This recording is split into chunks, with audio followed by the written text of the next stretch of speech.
यहाँ पर जगह जगह हड्डियाँ पड़ी है, एक हड्डी यहाँ पर भी पड़ी है। ये शेर दहाड़ रहा है, उसकी दहाड़ सुनकर लग रहा है कि यहाँ, लेकिन फिर भी मैं इस पेड़ पर चढ़ चुका हूँ।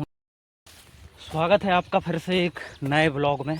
आज जिस पहाड़ पर मैं जा रहा हूँ ये बहुत ही अद्भुत पहाड़ है। बहुत सारी इसमें जड़ी बूटियाँ हैं और बहुत सारे जानवर भी इस पहाड़ में हैं, जिनमें से एक शेर भी है। कहा जाता है कि एक समय पर सूरज से जो रोशनी आती है उसको भी इस पहाड़ ने धरती पर आने से रोक दिया था। एक कैसे फिर वो पहाड़ रोशनी जो रुक गई थी कैसे वापस आई इस धरती पर, इसी के बारे में आज जानते हैं। ये विंध्याचल पहाड़ है और ये विंध्याचल पहाड़ एक समय पर इतना ज़्यादा बढ़ गया था, इतना ऊंचा हो गया था कि सूरज की जो रोशनी धरती पर आती है वो रोशनी भी सूरज की धरती पर ठीक से नहीं आ पा रही थी और पूरी पृथ्वी पर जो है अंधेरा होने लगा था।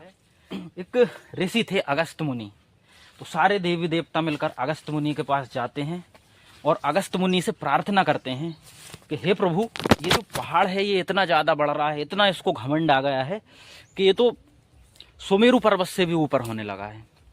और आप देख सकते हैं यहाँ पर हड्डियाँ पड़ी हुई है।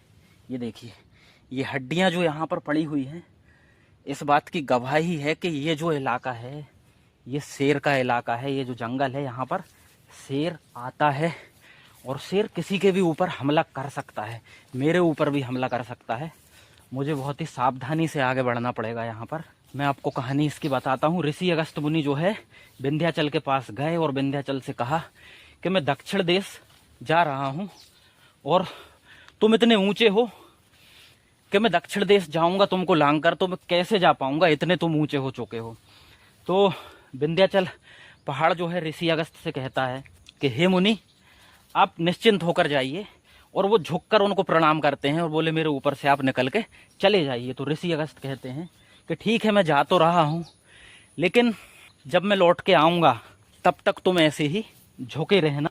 तो ऋषि अगस्त से जो है विंध्याचल पहाड़ जो है कहता है कि हाँ बिल्कुल, मैं आपका सम्मान करता हूँ और जब तक आप लौट कर नहीं आएंगे तब तक मैं ऐसे ही झुका रहूँगा।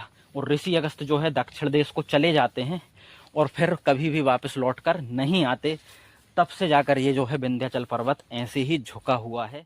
पांडवकालीन जो है शैल चित्र भी कई जगह पर इस पहाड़ में मिलते हैं। सारू मारू की गुफाएं मिलती है, बहुत सी चीज़ें हैं। ये पहाड़ अपने आप में एक बहुत अद्भुत पहाड़ है। बहुत सारी ऐसी गुफाएं देखने को मिलती है यहाँ पर जो बताती है कि प्राचीन समय में मनुष्यों के रहने का ठिकाना भी कभी इस पहाड़ पर जो है हुआ करता था।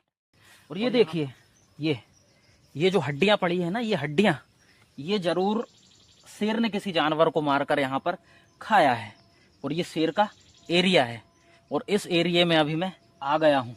चलिए आगे चलते हैं, लेकिन थोड़ी सावधानी से हमें यहाँ पर चलना पड़ेगा। मौसम बहुत सुहाना है, धूप कम निकल रही है, अच्छा लग रहा है, साफ सुथरा हवा। ये क्या है? शेर की आवाज़ आ रही है। शेर दहाड़ रहा है।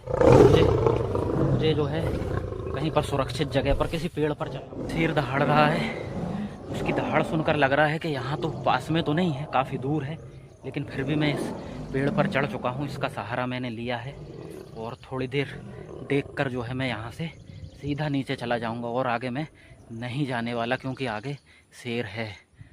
लगभग आधे घंटे हो चुके हैं मैं इस पेड़ पर चढ़ा हूँ और अब मैं आराम से इससे नीचे उतरकर सीधा नीचे जाने वाला हूँ, क्योंकि शेर की जो दहाड़ मैंने सुनी है वो शेर आगे कहीं भी मिल सकता है, शायद वो नीचे भी आ सकता है, इसलिए मुझे यहाँ से चलना चाहिए।